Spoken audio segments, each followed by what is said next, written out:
मैं हारा थका बेमन सा आज ऑफिस से घर आया ही था। वो देखने से ही काफी उखड़ी उखड़ी लग रही थी।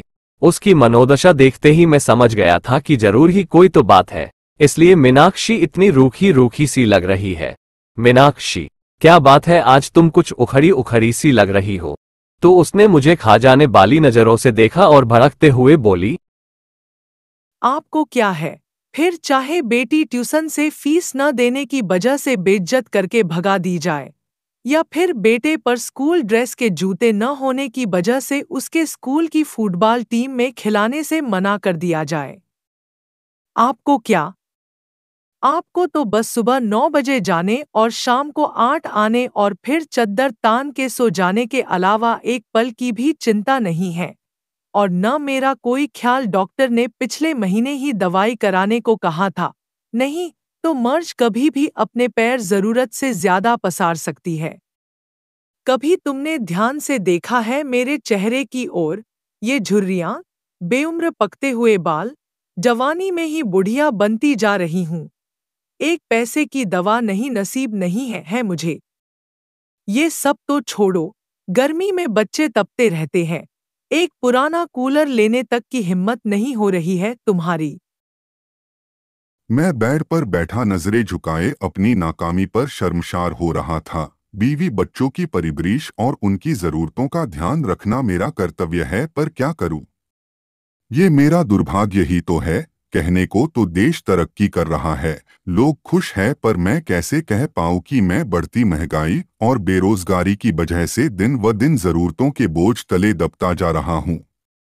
बिजली के बिल से लेकर घर के राशन पानी तक की कीमतें आसमान छू चुकी है, और पगार बढ़ाने के नाम पर दफ्तर में धमकी दी जाती है। नौकरियां कभी भी जा सकती है, काम नहीं है ऑफिस में, इसलिए वही पुरानी पगार पर काम करना मजबूरी बन चुकी है। ऐसे में क्या ही करूं? बैठा बैठा अपनी परिस्थिति से दो चार हो ही रहा था कि अपने दादाजी को देख के बच्चे तो खुशी से उछल गए, लेकिन मेरी सांसें तेज हो गई। पत्नी ने फिर से मेरी तरफ ऐसे देखा जैसे मानो वो कह रही हो, अपना पेट पालने के लिए तो अपनी आंतें और गुर्दे गिरवी रखने के दिन आ गए हैं। अब ऐसे में पिताजी अकस्मात आए हैं तो जरूर ही कोई आर्थिक समस्या को लेकर ही आए होंगे। मीनाक्षी ने भी उन्हें चरण वंदन किया और खाना खाने के लिए कहते हुए किचन में चली गई। अब मैं और भी अकेला महसूस कर रहा था। मीनाक्षी तो मुंह छिपा के किचन में जा चुकी थी। मुझे डर था पापा कहीं पैसे की कोई बात न कर दे, इसलिए मैं जल्दी से जल्दी बच्चों को बुला के उनके पास किया और खुद वापस कमरे में चला गया। पिताजी भी मुझे जाते हुए देख रहे थे। मैं किचन में आया तो मीनाक्षी ने कहा, पिताजी जरूर ही किसी आर्थिक मदद की आस करके आए होंगे। ऐसे में इन्हें हम ही याद आते हैं। बड़े वाले भाई साहब को कोई याद नहीं करता। देने के नाम पर उनका नंबर आता है और जब कोई जरूरत हो तो सब लोग हमारे यहाँ आ जाते हैं। वैसे तो ये शब्द मीनाक्षी कभी नहीं बोलती, पर इस बार उसके घर की तंहाली इस लेवल पर थी कि उसे मरने के लिए अगर जहर खरीदना हो तो उसके लिए भी पैसे का इंतजाम न के बराबर ही था। एक तरह मीनाक्षी लगातार मुझे बोले जा रही थी और दूसरी ओर मैं था जो कुछ पाने में समर्थ नहीं था। अंततः मैंने मीनाक्षी को चुप रहने के लिए कहा, तुम शांत हो जाओ, कुछ भी करके कल मैं तुम्हारी दवाई और बच्चों की जरूरत का सामान ला दूंगा, पर अभी के लिए पिताजी का मान रखो। उनके सामने घर में कलेश करने का मतलब उनकी मान मर्यादा के खिलाफ है। मीनाक्षी समझदार थी, पर उस पर आर्थिक तंगी का बुखार चढ़ा हुआ था, इसलिए वो बेकाबू थी। कहाँ से लाओगे? भीख मांग के या फिर खुद को गिरवी रख के? ये मेरा काम है, क्या करूँगा क्या नहीं। तुम बस अभी भगवान के लिए शांत हो जाओ। अब मीनाक्षी शांत हो गई। खाना लेकर टेबल पर लगा देती है। अब पापा और बच्चों सहित एक साथ खाना खाने लगते हैं।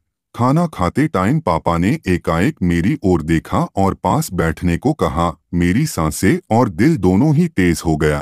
कही पिताजी कोई मांग न कर दे, क्योंकि मेरे पास अभी देने के नाम पर केवल वक्त ही था, उसके अलावा मैं जुबान भी नहीं दे सकता था। देखो अभी काम जोर चल रहा है, खेती का काम बहुत है, इसलिए अभी की ही गाड़ी से वापस जाना पड़ेगा। मैं यहाँ रुक नहीं सकता हूँ। तुम्हारी माँ बहुत चिंता कर रही थी। पिछले कुछ महीनों से तुम फोन और बात बहुत कम कर रहे हो, और ऐसा तुम तभी करते हो जब तुम किसी परेशानी में होते हो। ये तुम्हारी बचपन की आदत है, इसलिए माँ के जोर और मुझे मुन्ना और मुन्नी की याद सता रही थी, इसलिए मैं आ गया। यहाँ तक तो ठीक था।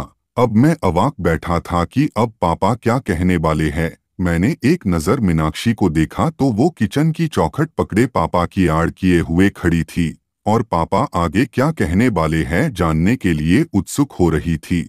लेकिन आगे पापा ने अभी कुछ कहा नहीं, बस खाना निपटाया। अब पापा ने अपने कुर्ते की जेब में हाथ डाला और एक नोटों की गड्डी निकाली और मेरे ओर बढ़ा दी। ये देखकर मैं अवाक और सकते में आ गया। एक पल के लिए मैं स्तब्ध और निःशब्द ही खड़ा रहा। अरे पकड़ो भी भाई, अब इतने बड़े भी नहीं हो गए हो कि हमारी दी हुई आशीर्वाद को ग्रहण न कर सको। वैसे भी इस बार फसल अच्छी हो गई थी, इसलिए कोई दिक्कत नहीं आई। अब उन्होंने मीनाक्षी की ओर इशारा करते हुए कहा, बहू का और बच्चों का अच्छे से ध्यान रखो, देखो कितनी कमजोर हो रही है। और अपना भी। उन्होंने पैसे मेरे हाथ में रख दिए।